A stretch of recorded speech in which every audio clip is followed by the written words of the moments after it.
My girlfriend said, I enrolled you in a 12-week body transformation program at a medical clinic. Your health is our future. I replied, that's an interesting way to say you think I'm fat. Then I found a clinical psychologist online, booked Cass an appointment in her name, with her email, prepaid, non-refundable, and waited for the confirmation to hit her inbox. I'm Hayden, 28, and I got an email last Wednesday that stopped me mid-bite through a steak and cheese pie. Subject line, welcome to your transformation journey, enrollment confirmed. Opened it. Full program details. 12 weeks at the Harbor Wellness Center on the North Shore. Nutritionist consultations, personal trainer 3 times a week, weekly weigh-ins, an initial appointment with a doctor to discuss appetite suppressants if needed. There was even a meal plan attached. 1,600 calories a day. I eat more than that before lunch. I've never signed up for a weight loss program. Never considered it. I'm 6'1", 92 kilos. Played rugby through uni and I still hit the gym a couple of times a week. Am I cover model lean? No. Am I unhealthy? Also no. My last blood work came back fine. My GP said I was in good shape for my age. Scroll to the bottom of the email. Enrolled by Cassandra Whitmore. Emergency contact, Cassandra Whitmore. Payment, my visa ending in 4471. My girlfriend. We've been together 2 years, living at our flat in Grey Lynn for 8 months. Called the center straight away. Hi, I've received an enrollment confirmation, but I didn't sign up for this. Keyboard clicking. Let me check. Yes, the enrollment was submitted online last Friday by Cassandra Whitmore.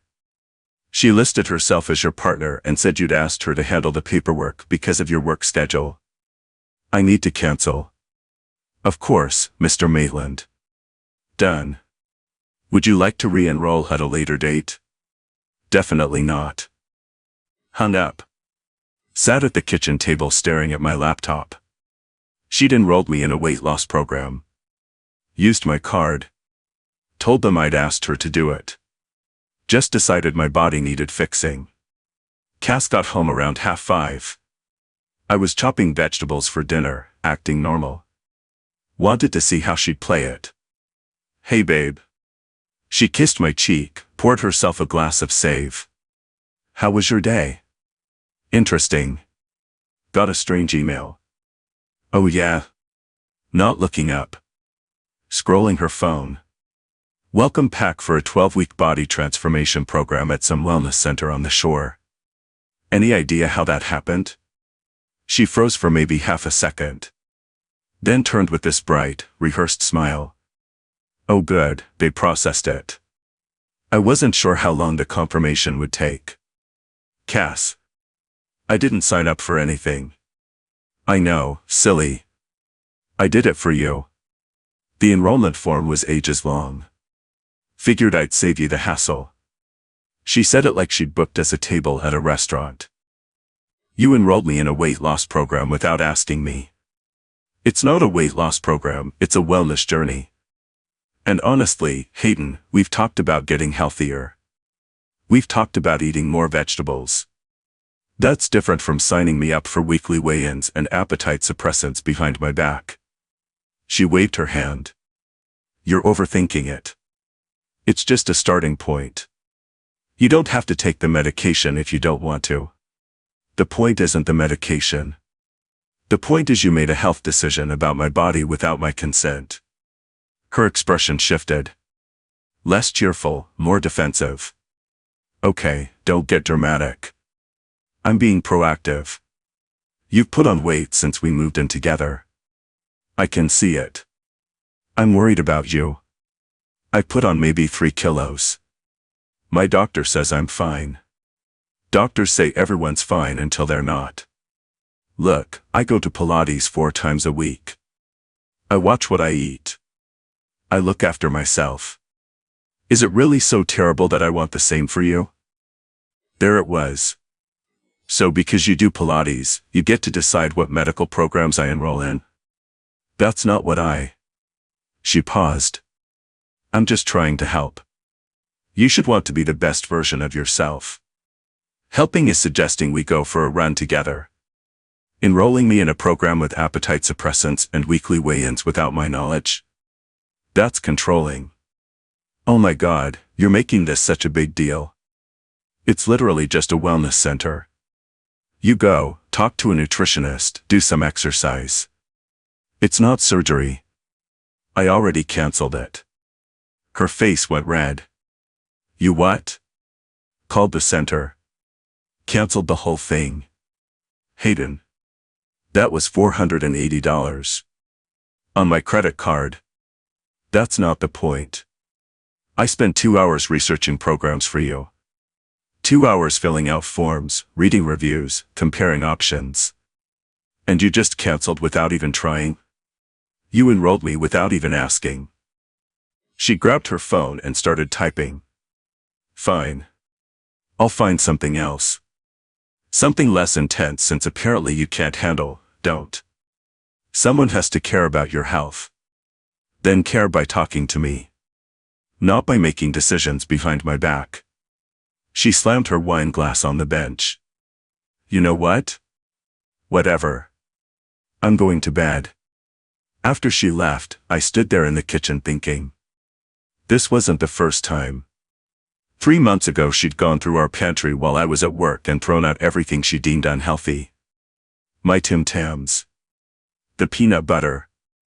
A block of Whitaker's dark almond I'd been rationing. Replaced it all with rice cakes and protein bars. When I asked, she said she was cleaning up the junk for both of us. 2 months ago she canceled my Friday night pizza order.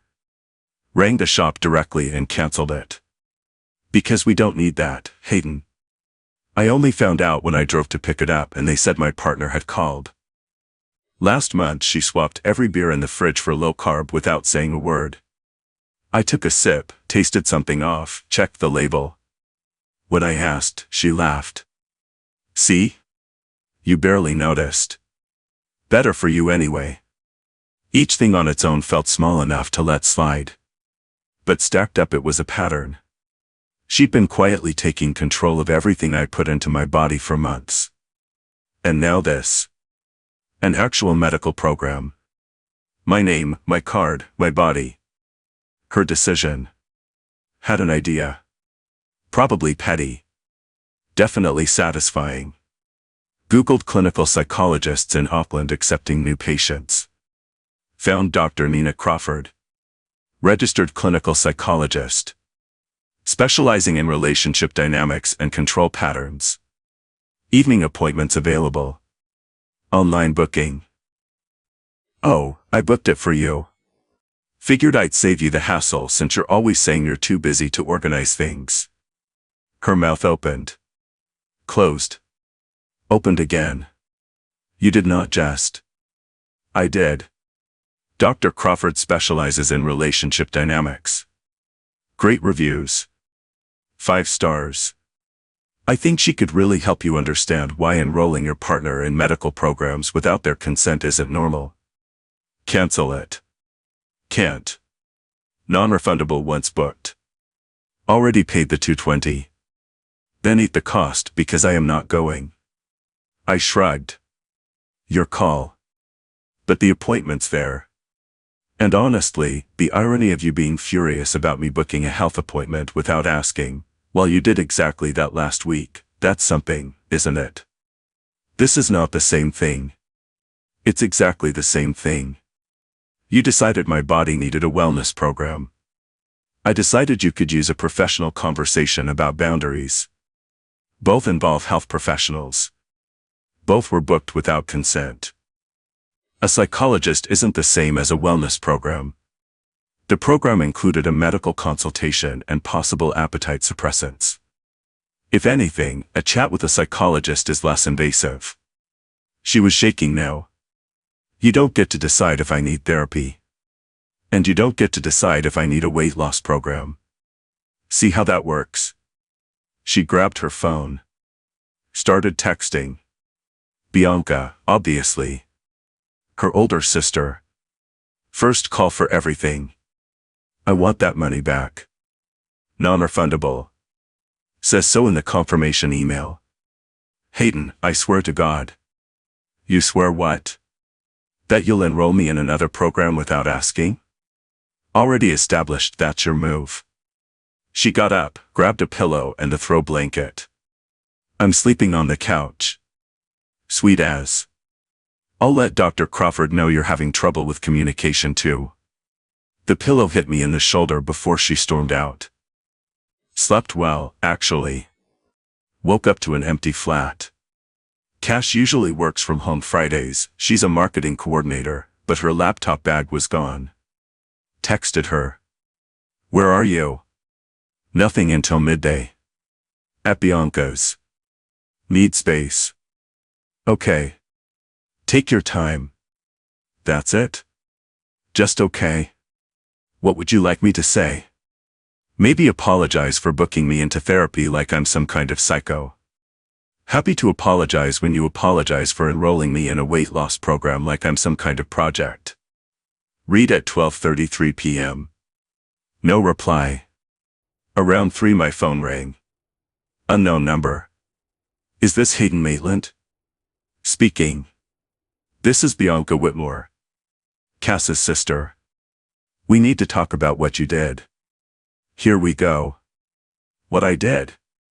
The therapy booking. That's manipulative and controlling, Hayden. Interesting. What would you call enrolling your partner in a 12-week medical program without their knowledge? That's completely different. Cass was trying to help you. Help me with what exactly? I'm healthy. My GP says I'm fine. She decided I needed fixing and signed me up without asking. She's been worried about you. You've gained weight since you moved in together. She told me she's tried talking to you, she's never once sat down and had an actual conversation with me about it. What she's done is throw out my food, cancel my takeaway orders, swap my beer, and now this. That's not talking. That's controlling. Silence. Those are just little things. She was trying to improve your health. By overriding every choice I make about what I eat and drink. That's not improvement. That's a pattern. Hence the therapy. You can't force someone into therapy. I didn't force anything. I booked an appointment. Same as she did for me. She's welcome to not go and let the $220 go to waste. Her choice. She wants you to cancel and refund the money. My credit card, my money. She spent $480 of my dollars on a program I never asked for. If anything, she still owes me. Hayden, you're being unreasonable. Bianca, with all due respect, this isn't your relationship. Cass made a choice about my body. I responded in kind. If she wants to come home and talk about it like adults, brilliant. If not, also fine. But I'm not apologizing for pointing out controlling behavior. And I'm not refunding money for an appointment she needs. She doesn't need a psychologist. Everyone could benefit from talking to someone. Especially people who think they get to decide what their partner eats, drinks, and weighs. Hung up. Felt lighter than I had in months. Got home that evening to find Cass on the couch. Bianca beside her. Unified front. We need to talk, Cass said. Sure. Sat in the armchair across from them. Waited. Bianca jumped in. Cass is willing to move past the therapy thing if you agree to at least try one session at the wellness center. No. Just hear the nutritionist out. Get informed. I am informed. I know my blood pressure, my cholesterol, my body composition. I'm fine. And I don't appreciate my partner deciding otherwise behind my back. Cass leaned forward. Hayden, I'm sorry I didn't ask first. I should have talked to you. But can we just move past this?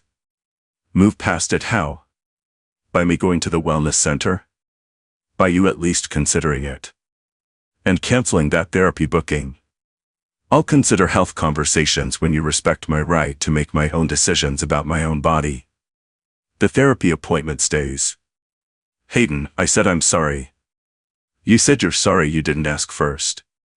That's apologizing for your method, not your behavior. You still think you were right to do it. You just wish you'd been smoother about it. Bianca stood. This is going nowhere. Cass, come on. You can stay with me until he comes to his senses. Cass picked up her overnight bag. Stopped at the door. The appointment's Thursday at 6. Fine. I'll go. And I'll tell Dr. Crawford exactly what kind of person you are. Go for it. I'm sure she'll have thoughts. They left. Thursday came slowly. Wednesday had been silent apart from one text from Cass. Can't believe you're making me waste my evening talking to a stranger about our relationship. This is emotional abuse. I didn't reply. Thursday at 6:15 I sat on the couch trying to read but mostly staring at the same paragraph. She'd either gone or she hadn't. Nothing I could do about it. At 7:30 the front door opened. Cass walked in, dropped her bag on the kitchen bench, and just stood there. Looking at me. Well, I said. Well, what? How was it? She laughed. Not a happy laugh. A tired one. You're unbelievable, you know that? I've been told. What did Dr. Crawford say? Cass sat down on the far end of the couch. Pulled her knees up to her chest. She looked smaller than I'd ever seen her. She asked me why I was there. I told her my boyfriend booked it without asking, to prove a point. She asked how that made me feel. And? Violated. Disrespected. Like my choices didn't matter. She paused. Then she asked me to sit with that feeling for a moment. Asked if maybe that's how you felt when I enrolled you in the program. Huh. Then I told her everything. The program, the food, the pizza orders, the beer. My reasons. How I was just trying to help you be healthier. What did she say? Cass was quiet for a long time. She said caring about your partner's health is valid. But making decisions about someone else's body without their input isn't care. It's control. She said there's a real difference between expressing concern and taking action on your partner's behalf without their knowledge or consent. And that blurring those two things is where damage happens. Smart woman. I spent $220 and an hour of my evening being told I was wrong. Her voice cracked on the last word. Was it useful? Long pause. Maybe. She asked about my family. About Mom. I knew about her mom. Cass had mentioned it once, early in our relationship, then never again. Her mother had been controlling about food and weight when Cass and Bianca were growing up. Weighed them every Sunday morning. Monitored every plate. Made comments about their bodies at the dinner table. Tracked their measurements in a notebook. Cass told me about it like it was normal, like everyone's mother did that. It had taken me weeks to realize how messed up it was. I'd never connected it to what she'd been doing to me until that moment. She thinks I'm repeating Mom's patterns.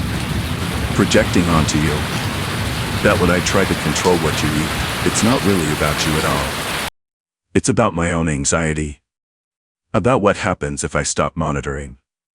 Because Mom always said if she stopped watching us, we'd let ourselves go. I believed that. I still believe that somewhere in my head, even though I know it's wrong. I didn't say anything. Let her sit with it. She wants me to come back next week. Are you going to? It's not prepaid this time. My choice, my money. She almost smiled. Yeah. I think I will. We sat there for a while. The flat was quiet. Traffic sailed from Ponsonby Road drifting through the open window. Somewhere down the street someone was playing guitar badly. It was oddly comforting. I'm sorry, she said finally. Not sorry, I didn't ask first. Sorry, I thought I had the right to decide what your body needed at all. That was never my call. Thank you. Are we okay? I don't know yet. It's not just the program, Cass. It's the Tim Tams. The pizza. The beer. Months of you making decisions about what goes into my body without once asking if I was okay with it.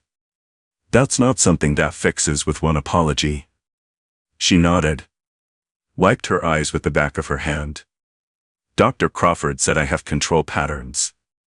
That food is where it shows up most because that's where Mom focused all her energy. She said it runs deep and it'll take proper work to unpick. Then do the work. I will. Would you come to a session with me eventually? Not my individual one. Maybe couples counseling? Maybe. If you actually commit to this. I will. I promise. Quiet again. Then she said, the therapy booking. That was brutal, Hayden. Learned from someone who once enrolled me in a body transformation program with appetite suppressants without telling me. Touché. She didn't throw a pillow this time. Just leaned her head back against the couch and closed her eyes. It's been 10 weeks. Figured I should close this out properly. Cass has been going to therapy weekly. Dr. Crawford identified what she calls inherited control anxiety. When your parent controlled your food and body growing up, monitored every mouthful, made your weight the measure of your worth, you can unconsciously replicate that exact pattern with the people closest to you. Cass's mom did a number on her. And Cass had no idea she was running the same playbook on me until a professional sat her down and showed her the pattern. She's working on it. I can see the changes. Real ones, not performance.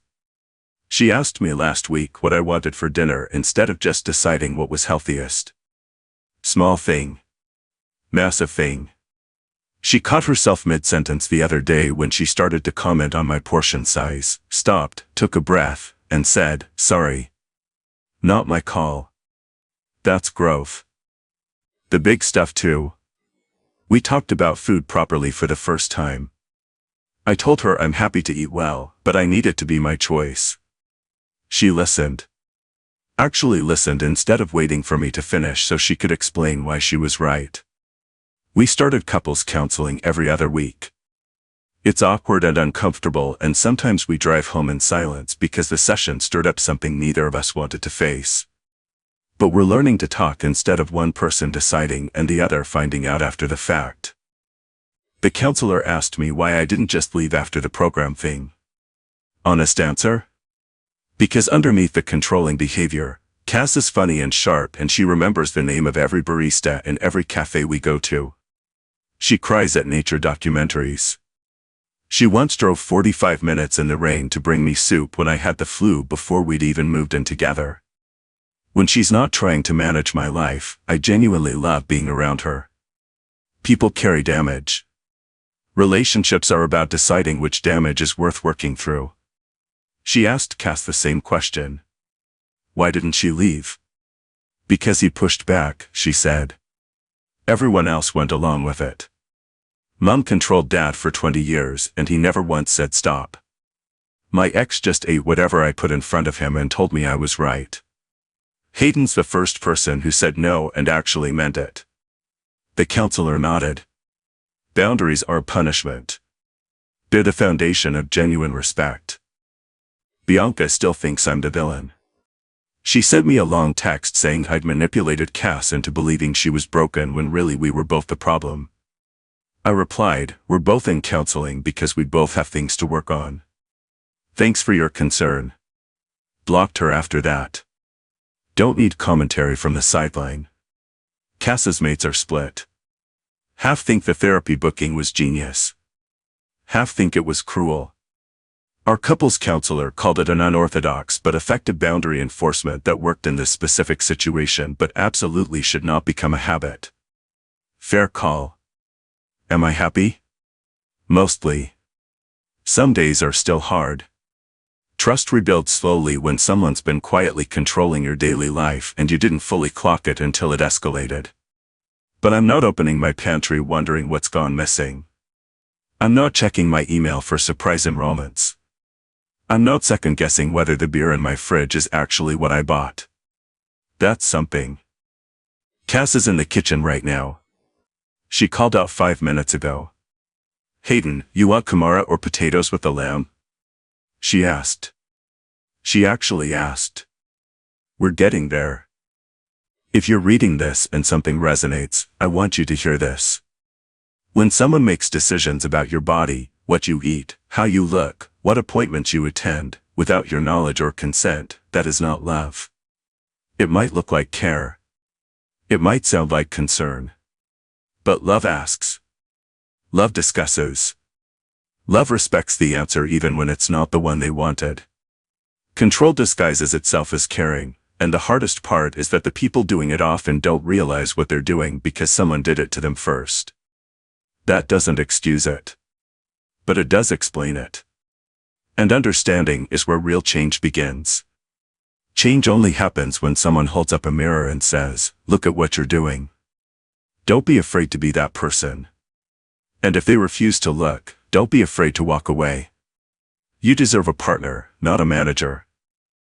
That moment when Cass called out from the kitchen asking if I wanted Kamara or potatoes, that small, ordinary moment, it hit me harder than I expected. Because 6 months ago she wouldn't have asked. She would have decided for me, served what she thought was best, and believed she was doing me a favor. And I would have eaten it and said nothing, the way I've been eating rice cakes and low-carb beer and pretending I hadn't noticed my Tim Tams disappearing from the pantry. Looking back now, I can see how the whole thing unfolded like a chain of dominoes.